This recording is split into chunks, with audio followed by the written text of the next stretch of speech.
porque la mayoría de patologías se observan a este nivel. Entonces vamos a iniciar con qué es una atelectasia. Ya, se define como la expansión incompleta del tejido pulmonar y el colapso de un pulmón previamente insuflado. ¿Qué es insuflación?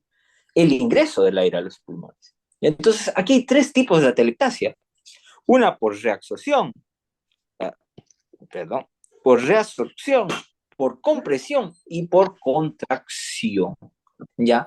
Entonces, la reabsorción, ¿ya? Y pues hay un daño, una perforación tanto de la pleura y el pulmón que hace que se salga el aire y el aire se reabsorba por la vía aérea y por lo que pues el tamaño del pulmón se reduce. ¿No? Uno, resorción. Dos, compresión. Cuando hay una fuga del aire del pulmón, pero se encuentra en el espacio pleural, ya sea una fuga o una acumulación de líquido, es decir, un trasudado, ¿ya? En la cavidad pleural. Y entonces esto comprime al pulmón, ¿ya? Es compresión. Y la contracción es cuando hay una fibrosis pulmonar difusa, el pulmón se retrae por el tejido cicatrizal formado y pues hay un colapso alveolar, sí o sí. Por eso muchos libros o otras personas manejan solo dos tomas, reabsorción y compresión. Pero a mí me agrada el Robbins, por eso les digo que es apasionante, porque cada día se está actualizando. Por ejemplo, yo me compré el iBook, ya el libro digital, porque en mis tiempos ya no había el PDF de la 10ª edición, ya no había el PDF, y mucho menos en versión editables que tú puedas buscar, y digamos, ¿no? Entonces yo, como mis primeros sueldos de la bachilleratura, pum, me lo compré, ¿ya? Pero cada 3 meses aproximadamente recibo una actualización de libro. Es decir, se va mejorando uno que otro conceptito que antes en el libro yo ni lo había visto. Y por eso es que me agrada el Robin, se va mejorando. Yo tenía la 9ª edición, por si acaso, y leía de ahí, por eso algunas cositas me fue mal. Ya para el tercer parcial me compré el iBook y ya empecé a leerlo de ahí. Y entonces yo les recomiendo para el doctor Sangüesa leer la 10ª edición, porque siempre pregunta la 10ª edición y no de ediciones anteriores. Ya va mejorando el doctor. Ya. Eso es en atelectasia. Quiero que se acuerden siempre atelectasia, sí o sí, porque lo van a ver en neumonía, lo van a ver en semiología, y hay este concepto. Y ustedes ya van a saber hasta cuántos tipos. Me disculpan un momento, por favor.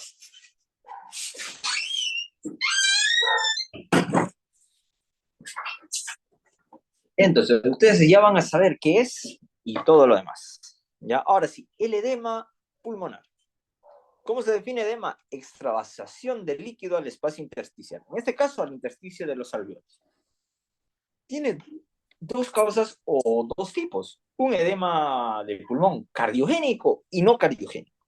¿Ya? El cardiogénico es por una alteración hemodinámica, ¿ya? Es decir, se va a generar un desequilibrio en las presiones del vaso sanguíneo. Ya han llevado tejido sanguíneo en fisiología, ¿no? Ya han llevado, digo, vascular, sangre. Sí. Ya saben qué es la presión hidrostática, ya saben qué es la presión oncótica, ¿ya? Entonces, una alteración en estas presiones puede desencadenar edema. Como hemos visto en el tema de edema, y lo llevaron conmigo, el edema se podía dar por un aumento de la presión hidrostática o por un descenso de la presión coloidosmótica, ¿ya? Una de dos, ¿ya? En este caso, el edema agudo del pulmón generalmente es por un aumento de la presión hidrostática. ¿Por qué? Por una insuficiencia cardíaca izquierda. Ya, entonces aquí explicamos, y ustedes ya lo han debido ver con el auxiliar Rolando, digamos que este es mi corazoncito, aquí vamos a tener mi pulmoncito. Ah, ¿qué pasa acá? El corazón. Digamos que esta es la arteria pulmonar, las venas pulmonares, ¿ya? Y aquí la aorta, digamos, ¿ya? Resulta, ¿ya? Que en una insuficiencia cardíaca el corazón no puede inyectar la sangre necesaria. Entonces se va acumulando, ustedes ya saben que aquí hay un volumen telediastólico.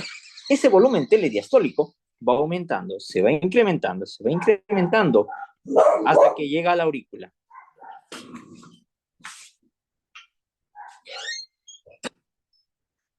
¿Ya? Llega a la aurícula, jóvenes, y esta aurícula y aumenta aquí lo que es la presión, aumento de la presión de fin de diástole, ya es decir, aumenta la presión dentro de el ventrículo y luego dentro de la aurícula se dilata. Esta aurícula se dilata y genera, y la sangre que viene desde el pulmón, ya, retrocede. A eso se llama un aumento de la presión retrógrada, ¿ya? Aumenta la presión retrógrada y aquí, ya, el ventrículo derecho, a través de la arteria pulmonar, va hacia el pulmón. Está inyectando la sangre. Y como no puede vencer esta presión, incrementa la contracción. Aumenta el volumen y aumenta la presión del agua, del plasma, ¿no?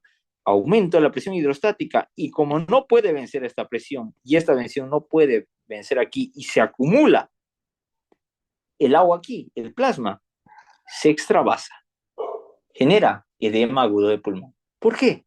¿Por qué aumenta la presión hidrostática? Por un aumento de la presión retrógrada.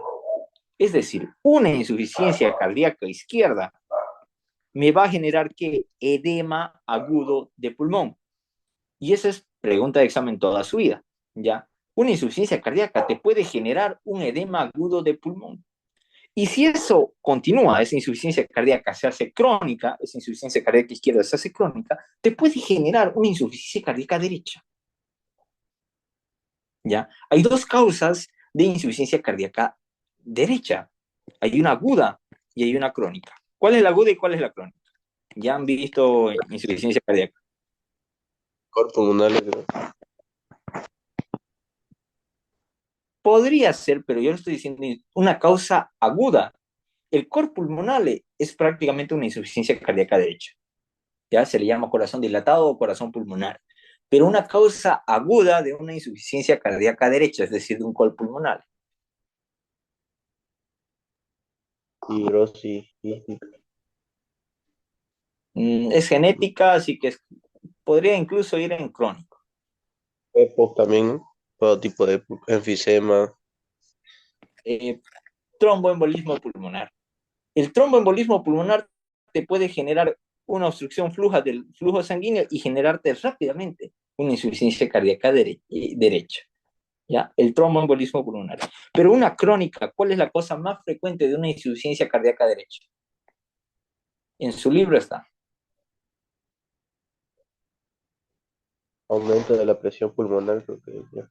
No, causa le estoy diciendo, no el mecanismo fisiopatológico. La causa más frecuente de insuficiencia cardíaca derecha. Insuficiencia cardíaca izquierda, crónica. Ya. Una insuficiencia, recuerden esto, la insuficiencia cardíaca derecha tiene dos causas, aguda y crónica. Eso no está en su libro, lo de aguda y crónica, pero sí está la insuficiencia cardíaca derecha y sus causas. La aguda es por el tromboembolismo pulmonar. La crónica, las causas ya las que están en su libro, ¿no? Que es una insuficiencia cardíaca izquierda. Acuérdense esto toda su vida, ¿ya? Porque una insuficiencia cardíaca izquierda te desencadena una derecha. Y una derecha, ¿qué es lo que hace? Este, digamos que es la vena cava superior y la vena cava inferior. Y la vena cava recibe las venas hepáticas, aquí el sistema porta, y el sistema porta es de la mesentérica superior, mesentérica inferior y de la esplénica. Cuando hay una insuficiencia cardíaca, ¿qué síntomas ustedes van a tener? Hepatomegalia y anasarca. Ya, hepatomegalia y edema generalizado. Entonces, una insuficiencia cardíaca izquierda y edema agudo de pulmón. Y una insuficiencia cardíaca derecha, anasarca, edema generalizado. Ahora, si yo les digo, hay edema en miembros inferiores unilateral, está rojo, ¿ya? Y le tocan, está caliente. ¿Qué causa sería? Tromboembolismo de la Tromboembolismo. vena. Ojo, cuidado con confundirse con una insuficiencia cardíaca derecha. ¿Ya? La insuficiencia cardíaca derecha, aparte de edema generalizado, va a tener hepatomegalia, esplenomegalia. ¿Por qué? Por el flujo retrógrado. Al corazón derecho, al no poder estar insuficiente, regresa la sangre. Ahora, yo les comento esta parte, porque me dirán que me estoy explayando. Lo comento porque en este año, en el cadáver, en el nuevo cadáver que llevo en el anfiteatro, Ustedes ya saben por fisiología y por patología también que hay dos tipos de hipertrofia, ¿no? ¿Quién sabe?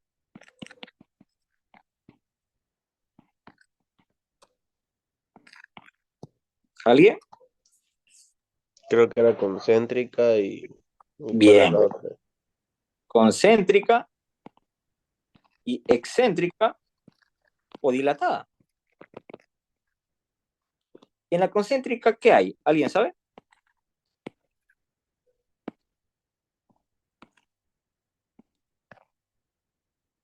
En la concéntrica, ¿qué hay? Aumento en el grosor de qué? De la De la pared. pared. Y disminuye la cavidad, ¿no? Disminuye la cavidad. La cavidad es chiquita, pero la pared es gruesa. La excéntrico dilatada. La cavidad y el grosor de la pared disminuye. El grosor de la pared disminuye. Y la cavidad incrementa. ¿Ya? Ahora, generalmente en una insuficiencia cardíaca, ¿ya? Como compensación, primero viene la excéntrica, la dilatada, y luego se hace concéntrica. ¿Ya? Eso es fisiopatológicamente. Primero hay una excéntrica y luego una concéntrica. O puede pasarse directamente a una concéntrica. Pero si hay una excéntrica, con los años se va a hacer una concéntrica. En el cadáver de este año, jóvenes, ya el corazón derecho prácticamente, y el corazón izquierdo acá, este tenía hipertrofia dilatada y este de acá tenía hipertrofia concéntrica. ¿Ya? Diferente mecanismo compensatorio. Se dan cuenta que es importante saber saber cardiología, saber la hipertrofia, la fisiología y la fisiopatología de estas enfermedades. ¿Ya? Entonces, en el cadáver de este año, el ventrículo derecho era 2 veces más grueso que el izquierdo. La cavidad casi ni se veía, el músculo papilar sectal chiquitito, el posterior. Entonces, todo esto tiene correlación. Un edema agudo de pulmón, ya jóvenes, se genera por una insuficiencia cardíaca izquierda. ¿Ya? Ahora, aquí está, es la más frecuente una insuficiencia cardíaca. La sobrecarga de volumen, ¿ya? Es decir, te llenen de líquido, ¿no? Y una obstrucción en la vena pulmonar, tromboembolismo pulmonar. Descenso de la presión oncótica, hipoalbuminemia, que tengas un síndrome nefrítico, un síndrome nefrótico, te va a llevar a pérdida de proteínas y, obvio, un descenso de la presión oncótica. Hepatopatías, ¿por qué? Porque el hígado produce las proteínas, ¿ya? Y enteropatía, es decir, cualquier trastorno digestivo que te esté impidiendo la reabsorción de proteínas, ¿ya? La absorción de proteínas. Ahora, pregunta de examen con el doctor Sangüesa. En una insuficiencia cardíaca izquierda, a la patología, a la placa histológica, por así decirlo, al observar al microscopio, vamos a observar macrófagos cargados de hemosiderina, ya en una insuficiencia cardíaca congestiva izquierda o en una ICC izquierda, ¿no? Pregunta de examen. Macrófagos cargados de hemosiderina en una insuficiencia cardíaca izquierda. Ahora, el edema no cardiogénico, es decir, que no tiene nada que ver el corazón, es por un incremento en la permeabilidad vascular. ¿Ya? Es decir, una lesión en el endotelio. Y una lesión puede ser directa o indirecta.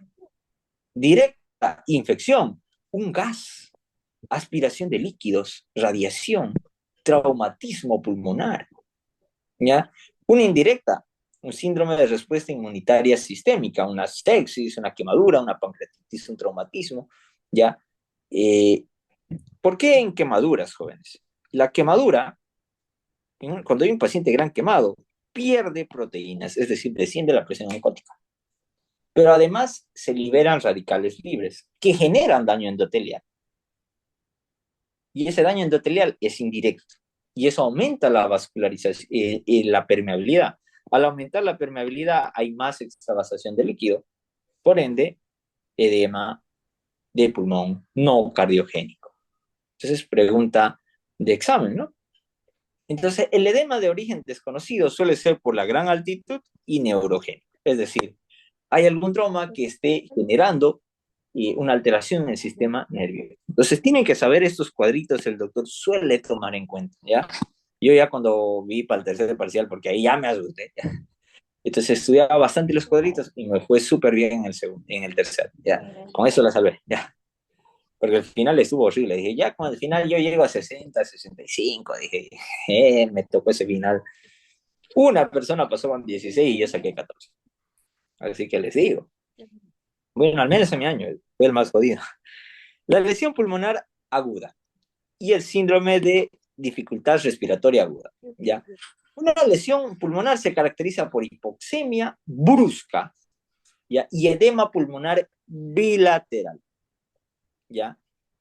Cuando no hay IC, cuando no hay insuficiencia cardíaca, es decir, un edema de pulmón no cardiogénico. ¿Ya? ¿Y a qué se debe una lesión pulmonar aguda? Puede ser por una infección, un trauma, y, a ver, irritantes, puede ser tóxicos, el humo del tabaco, una lesión química, pues drogas, el ácido acetil salicílico que genera lesión, ya barbitúricos, una sobredosis, ¿no? Entonces, una coagulación vascular diseminada, pancreatitis, uremia, te puede generar una lesión pulmonar aguda. Consecuencia de esa lesión pulmonar aguda, se produce el síndrome de diestrés respiratorio aguda, que se llama y que se define como un síndrome clínico de insuficiencia respiratoria progresiva por daño alveolar difuso, ¿ya? Y tiene todas estas causas: infección, sepsis pulmonar difusa, neumonía, micoplasma, ¿no?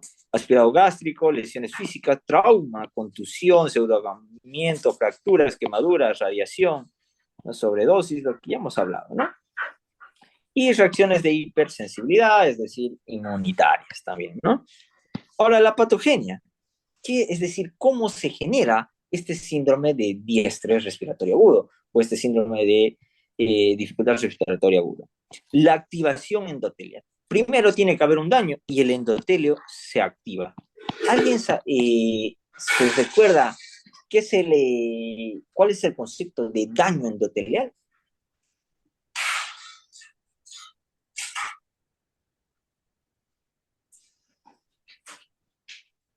Ya se olvidaron el primer parcial.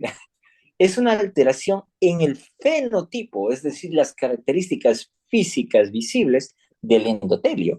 ¿Y eso qué va a hacer? Liberar ¿qué? Sustancias proinflamatorias que me van a generar vasodilatación y por ende adhesión y extravasación de los neutrófilos. Acumulación de líquido intraalveolar y formación de membranas hialinas.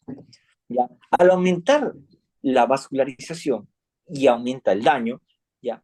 Como mecanismo ocurre una formación, se podría decir, un acúmulo de estas membranas y se forman este tipo de membranas hialinas y después hay una resolución de la lesión. Ya, esas serían las patogenias en un síndrome de Diestrés. Entonces, aquí vemos, miren, este es un alveolo normal, el epitelio, miren, la membrana basal, macrófago alveolar, ya, la capa de surfractante que evita el colapso alveolar ¿no? En los alveolos, que ustedes ya han visto que neumocitos los secretan. Ahí tenemos las células, los neumocitos tipo 1, tipo 2. Aquí miren el intersticio y aquí el capilar pulmonar. ¿Qué es el edema? Extravasación al intersticio. Y se acumula tanta agua aquí que el alveolo no se puede distender. ¿Ya? Entonces, aquí actúan cuando hay un daño endotelial, ya se inactiva el surfractante, se liberan ¿qué? Citocinas, proteasas, especies reactivas de oxígeno, factor de necrosis tumoral, y estos dos son los principales que generan vasodilatación o aumento de la permeabilidad, el factor de necrosis tumoral y la interleucina 1. ¿Ya?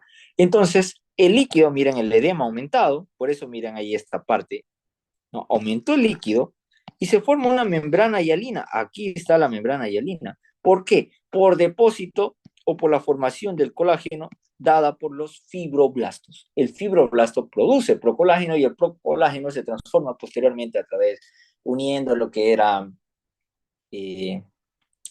la prolina, la hidroxiprolina, ya, que son componentes proteicos de la fibra de colágeno, se acumulan acá y forman la membrana de hialina, ¿ya? Entonces aquí hay restos celulares.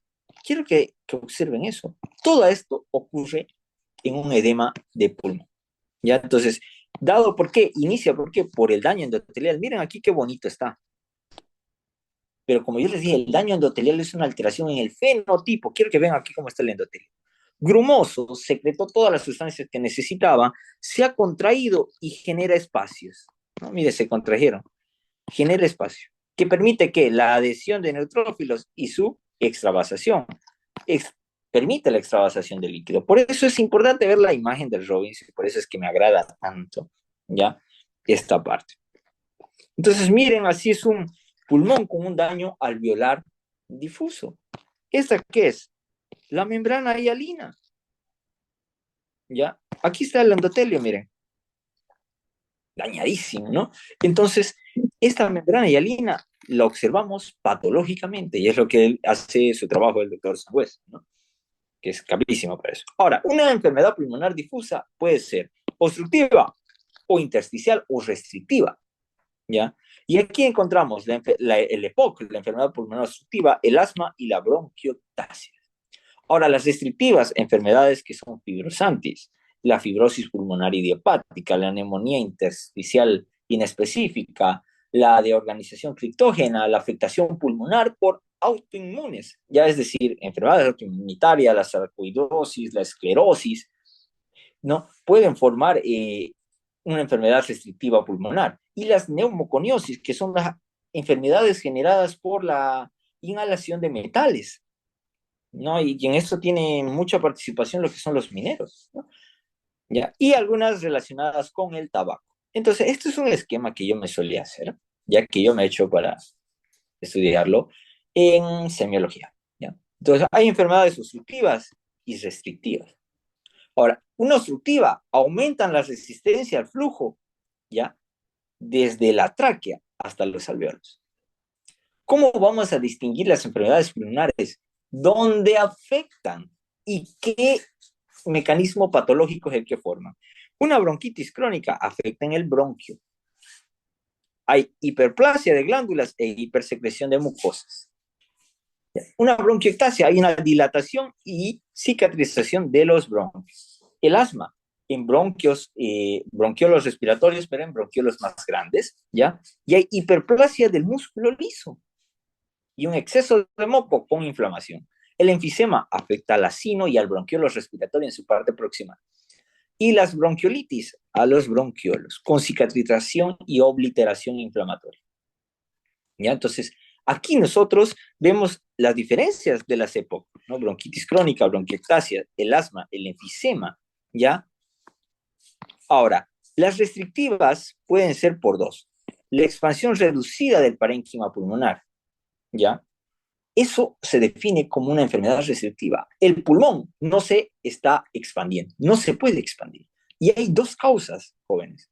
Trastornos en la pared o enfermedades intersticiales, infiltrantes y crónicas. Los trastornos en la pared, ¿cuál puede ser? Una que te impida respirar. Enfermedades neuromusculares, ¿no? Por ejemplo, la poliomielitis te puede generar una insuficiencia respiratoria, una enfermedad restrictiva pulmonar, por eso era tan jodido y se está tratando de erradicar. Ustedes lo han visto eso todo, y lo están viendo en bacteriología y virología, ¿no? Ahora, la obesidad, ¿ya? Que genera una obesidad mórbida, ya, es decir, esos grandotes, ¿no? Por ejemplo, los que ven en kilos mortales, no pueden caminar mucho. ¿Por qué? Porque la obesidad comprime la pared torácica e impide una correcta distensión del parénquima pulmonar. Ahora, una escoliosis, una degeneración de la columna y una alteración en su curvatura puede generarte igual. Y enfermedades pleurales, es decir, patologías que ocurren en la pleura. Por ejemplo, un neumotórax, un derrame pleural, puede ser una enfermedad restrictiva pulmonar. ¿Ya? pero por trastornos de la pared. Ahora, las intersticiales, ¿ya? Se caracterizan por inflamación y fibrosis en el intersticio pulmonar. Ahora, ¿cómo diagnosticamos estas enfermedades? Con la capacidad vital pulmonar disminuida. La capacidad vital pulmonar es la suma ya del volumen corriente, el volumen de reserva inspiratorio y el volumen de reserva expiratorio. ¿Ya? Cuando se disminuye la capacidad vital pulmonar, ¿ya? Pues encontramos una enfermedad restrictiva. ¿Por qué? Porque el pulmón no se está distendiendo. ¿Ya?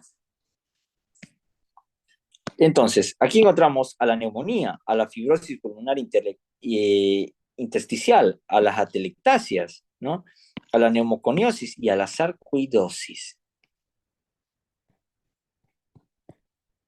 Entonces, miren ahí, la atelectasia es por un colapso alveolar y forma parte de ¿qué? De aquí, enfermedades intersticiales restrictivas, ¿ya? Entonces, causas principales de una enfermedad pulmonar intersticial fibrosantes, tenemos todas estas.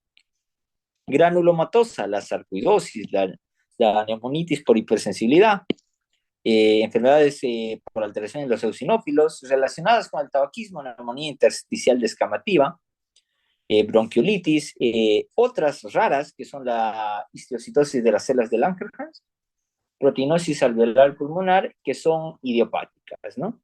Pues no se sabe la causa. Entonces, este cuadro ya lo hemos visto, tienen que sabérselo, sí. Lesión crónica por tabaquismo, las enfermedades vías respiratorias pequeñas, el enfisema, que es una destrucción de la pared, y hay hiperinsuflación pulmonar. La bronquitis crónica se define como una tos productiva con inflamación de las vías respiratorias por 3 meses, en 3 meses, por más de 3 meses en 2 años, ¿ya? Así se lo define la bronquitis crónica. Y el asma, que es una obstrucción reversible por una hiperrespuesta bronquial desencadenada por alérgenos, infección, etcétera, ¿ya? El enfisema, vamos a iniciar. Enfermedad pulmonar obstructiva que se define como el aumento de tamaño irreversible de los espacios aéreos de los bronquiolos respiratorios, el bronquiolo terminal y los alveolos. Entonces, hay 3 tipos, ¿no? 4 en sí. Centroacinar, panacinar, parasectal e irregular. El centroacinar o centro lobulillar, miren, es este de acá, está afectando al acino, pero a una porción proximal de lo que es el bronquiolo respiratorio. El panacinar afecta a todo el acino, incluyendo el bronquiolo respiratorio, y está en las partes distales, está en las partes proximales. ¿Ya? El parasectal ya se refiere a la lesión que hay en el tabique de estos alveolos, y el irregular puede tomar diversas formas. La patogenia, lesión tóxica, inflamación, desequilibrio de las proteasas, antiproteasa. Ya, la proteasa es una proteína que degrada ya a las proteínas. Pero en este caso, nosotros necesitamos que las proteínas de estos alveolos y del tejido pulmonar se contengan. Y para esto hay las antiproteasas, que degradan estas proteínas y evitan la degradación de fibras, ¿ya? En especial las fibras elásticas, ¿ya? Entonces, las fibras elásticas tienen la elastina. Esta elastina puede ser degradada por la elastasa. Entonces, nosotros necesitamos inhibir a esta elastasa. Por eso aquí aparecen las antiproteasas, que degradan a esta elastasa. ¿Ya? Y esta antiproteína más importante se llama alfa-1 antitripsina. Una déficit de esta alfa-1 antitripsina que destruye a estas proteasas que degradan las fibras elásticas del pulmón, pues va a generar un enfisema porque al degradar las fibras elásticas ya va a haber que un aumento del tamaño del alveolo. Y esto ya no se va a poder retraer, porque la definición de una fibra elástica en histología es que esta se estira un 150% y es capaz de retornar a su tamaño normal. Pero en este caso, esta se va a dilatar y ya no va a volver. ¿Qué más puede ser? Estrés oxidativo e infecciones generar este enfisema. Siempre o suele estar asociado a tabaquismo y a una predisposición genética. La genética, déficit congénita de alfa-1 antitrypsina, genera un desequilibrio proteasa-antiproteasa, ¿ya? Ahora, contaminantes me generan inflamación, se liberan mediadores inflamatorios, el estrés oxidativo aumenta apoptosis y la senescencia celular y hay una destrucción de la pared alveolar, ¿no? Patogenia del enfisema. La bronquitis crónica, tos persistente con o sin expectoración durante al menos 3 meses en 2 años consecutivos. En ausencia de otra causa identificable, yo tengo que haber hecho todas las pruebas laboratoriales que me descarten cualquier enfermedad que pueda ser similar a una bronquitis crónica. Entonces, la diferencia entre una bronquitis y un enfisema es la edad en la que se suele presentar, 40 a 45 años, el enfisema de 50 a 75, la disnea es leve a tardía, esta es intensa y temprana, la tos temprana, las infecciones, podemos decir, frecuentes en la bronquitis y ocasional en el enfisema. La insuficiencia respiratoria, precoz, periódica, y esta es terminal. El corazón pulmonar, es decir, una insuficiencia cardíaca derecha, es muy frecuente en una bronquitis. En un enfisema, no. Por eso, un cor pulmonale muy difícilmente sea causado por un enfisema y puede ser el efecto en cualquier pregunta. ¿Por qué? Porque en el enfisema, ¿qué hay? Un aumento del tamaño del alveolo. Por ende, no aumenta la presión hidrostática, no afecta o no hay una alteración hemodinámica que me genere una insuficiencia cardíaca derecha. El enfisema es el único EPOC que no genera cor pulmonar. Ya, prácticamente. Normalmente, ligera aumentada las resistencias de la vía respiratoria, ¿ya? La retracción elástica normal, esta es baja. Aquí hay vasos prominentes, hiperinsuflación, corazón de tamaño normal, ¿ya? Y aspecto, ¿ya? Semiológico que necesitamos saber es el abotorgado azul y el soplador rosado. ¿Por qué? ¿Ya? El abotorgado azul, ¿ya? Es en una bronquitis crónica, miren, hay cianosis, ¿ya? Y en una bronquitis, miren, hay un aumento de qué? Del músculo liso, por ende, de los bronquios, ¿no? No hay un intercambio gaseoso adecuado, pues el paciente está cianótico, no puede respirar, ¿ya? A cambio, el soplador rosado, ¿ya? Que es en el enfisema, hay un exceso de oxigenación. ¿Por qué? Porque como está dilatado el alveolo, ingresa más oxígeno.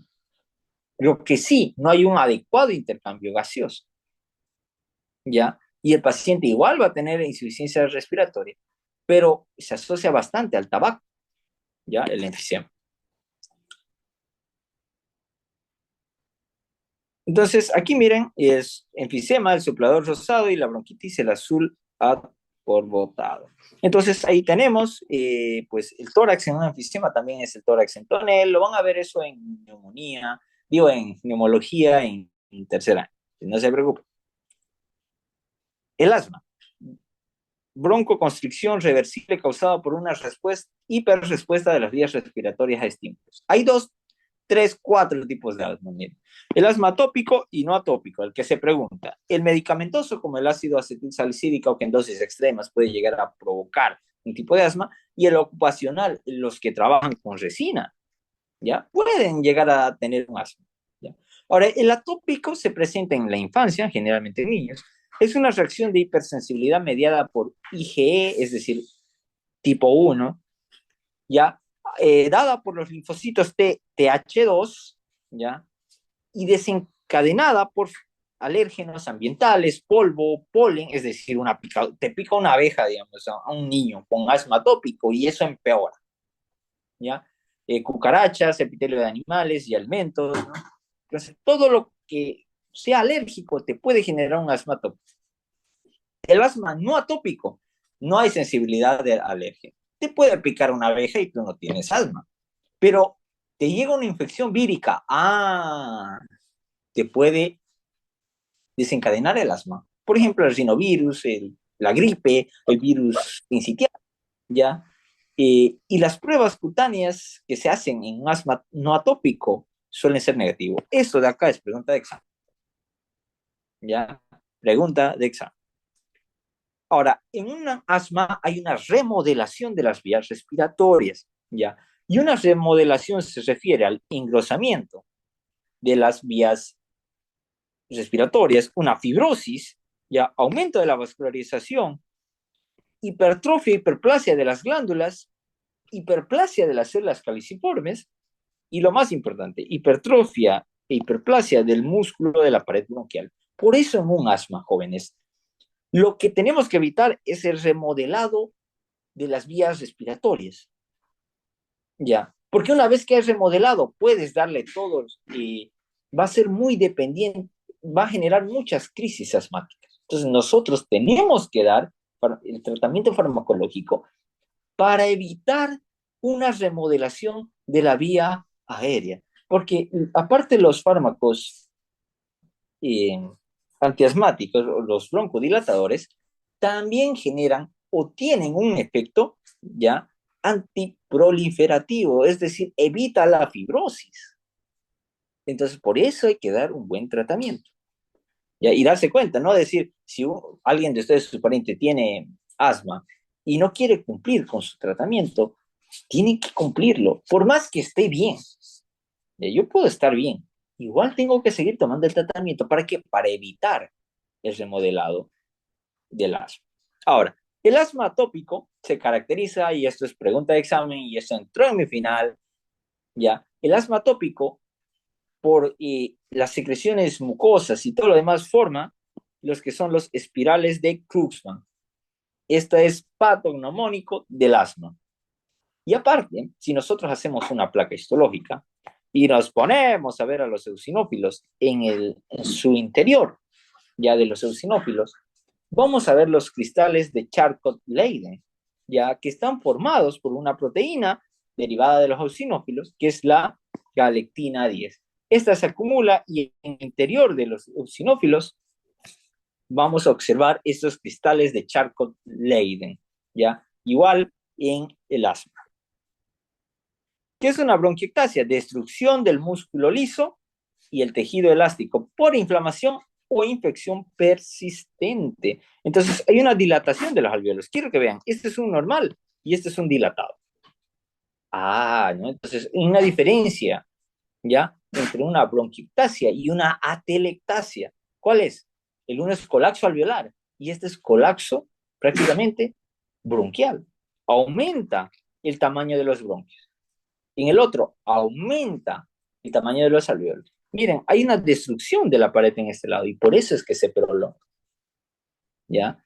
Entonces se asocia a una obstrucción bronquial, fibrosis quística y síndrome de Cartagener. El síndrome de Cartagener se asocia también a unas anomalías en los cilios y los cilios no son funcionales. Por ende, esta persona que tiene síndrome de Cartagener también es infértil, ¿ya? Y también tiene patologías pulmonares, porque recordemos cuál es el epitelio respiratorio: cilíndrico, pseudoestratificado, ciliado con células caliciformes. Si los cilios no funcionan, van a tener mayor irritación.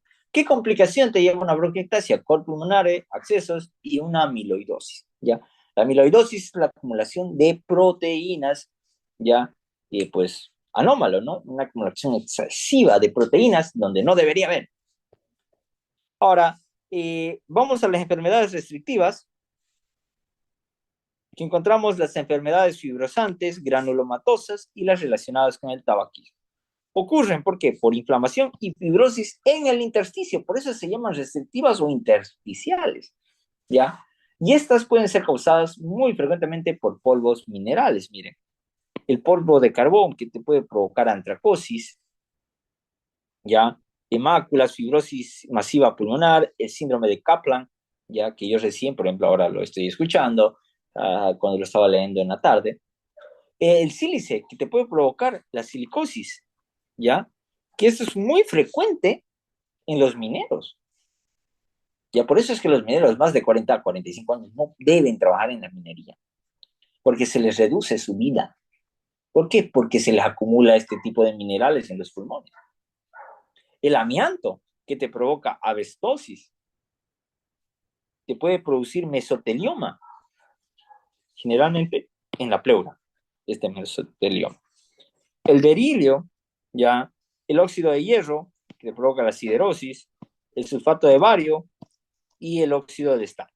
¿Ya? Entonces, todas enfermedades de depósito. Ahora hay polvos orgánicos que inducen a neumocitis, ¿no? El bagazo, el excremento de aves, ya, el hemo mohoso, que es el pulmón de los granjeros, polvos orgánicos que inducen al asma, algodón, lino, ¿no? Humos o vapores, bronquitis, el asma, el óxido nitroso, dióxido de azufre, amoníaco, benceno, insecticidas, y ahí todo esto te puede provocar un síndrome de dificultad respiratoria aguda.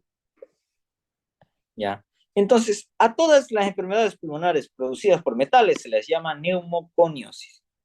La antracosis ya hemos visto, ¿ya? El hábito de fumar no aumenta la frecuencia de esta enfermedad porque la causa es el depósito de metales, ¿ya?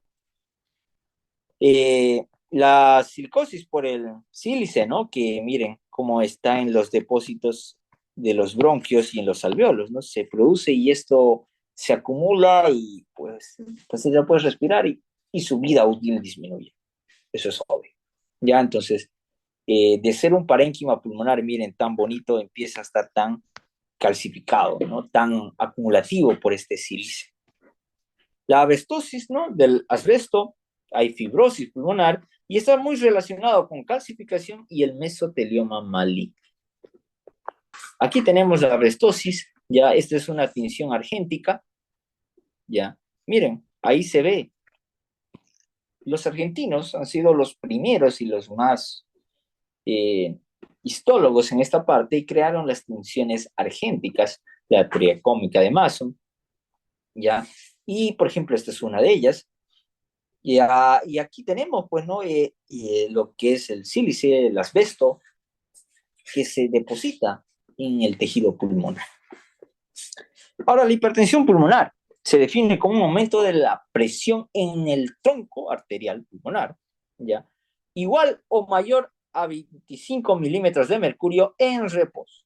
Hay 5 grados que manejan o clasifican actualmente, según la guía también ahí no recuerdo muy bien, el 2019 y el 2021, hay dos. El 2021 maneja 5 y el otro 4.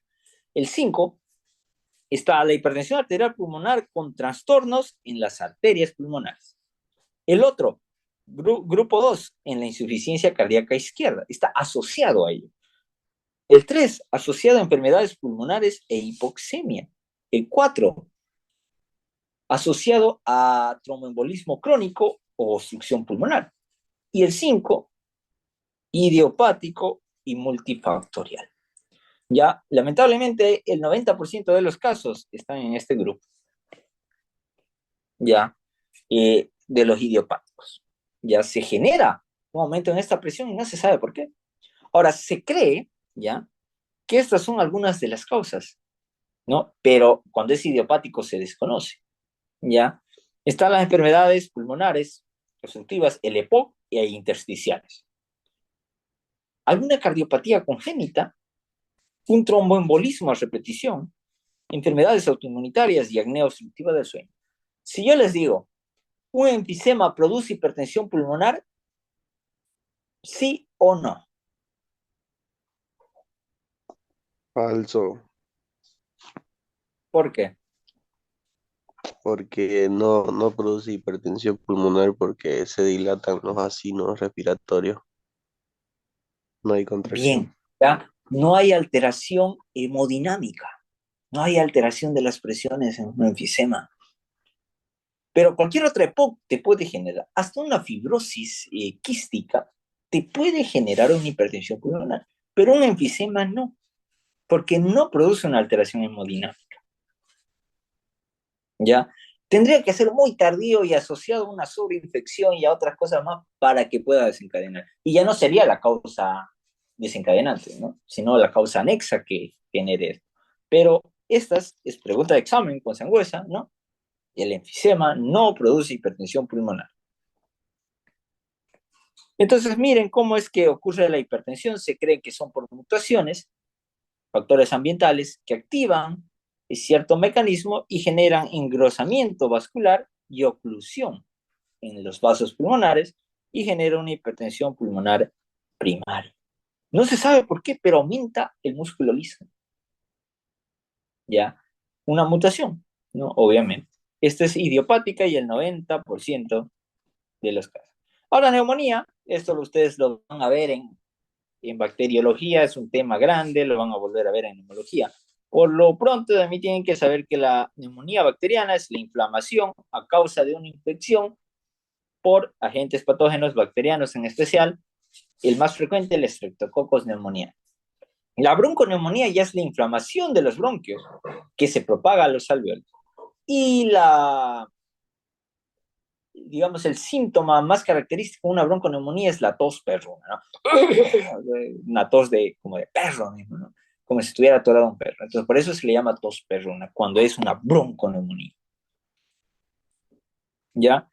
Ahora, una neumonía que ocurre en lóbulos segmentados del pulmón, ya tiene fases. ¿Ya? Y estas fases ya se han sacado del libro en las nuevas ediciones, pero el doctor Sangüesa les puede preguntar, ¿no? Las fases de una neumonía.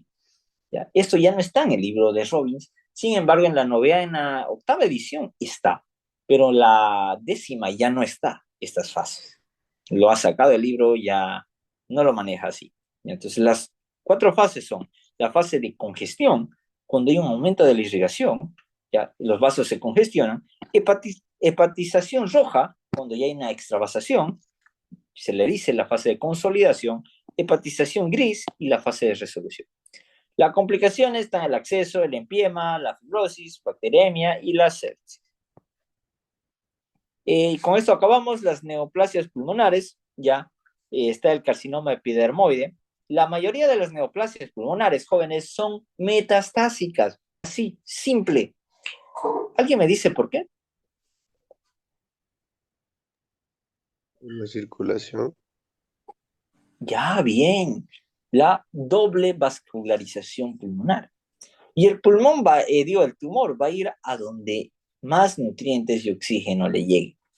Por eso, el principal sitio de metástasis de de los tumores en general, es el pulmón.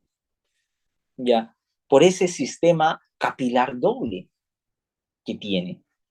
Entonces, el hígado es el segundo, igual porque tiene sistema doble capilar, ¿no? El sistema de la vena porta, tiene una irrigación nutricia y una funcional, lo mismo el pulmón, que entonces son los principales sitios en los que pues se metastizan los pulmones, los tumores. Entonces, ante un cáncer de pulmón, sospechen un tumor primario o pregunten un antecedente, ya, porque la mayoría de las neoplasias pulmonares son metastáticas. Muy raros son el carcinoma de células pequeñas o microcítico o el de células grandes o claras, que son de las células bronquiales, que son las células de Clara, que secretaban unas sustancias, un agente tensioactivo similar al surfractante, ¿no? El agente tensioactivo por las células de Clara genera un carcinoma de células grandes. Y ahí eso lo han visto en histología. Entonces, un mixto combinado con adenocarcinoma, muy difícil. Por eso les digo, estas dos son propias del pulmón y son muy raras. Pero a cambio un adenocarcinoma, un carcinoma epidermoide, que generalmente suele acompañarse de un síndrome, ¿cómo se llama este? ¿Alguien se Básico. acuerda de los síndromes que se desencadenan por tumores? Producen Síndrome hipercalcemia, paraneoplásico, exacto.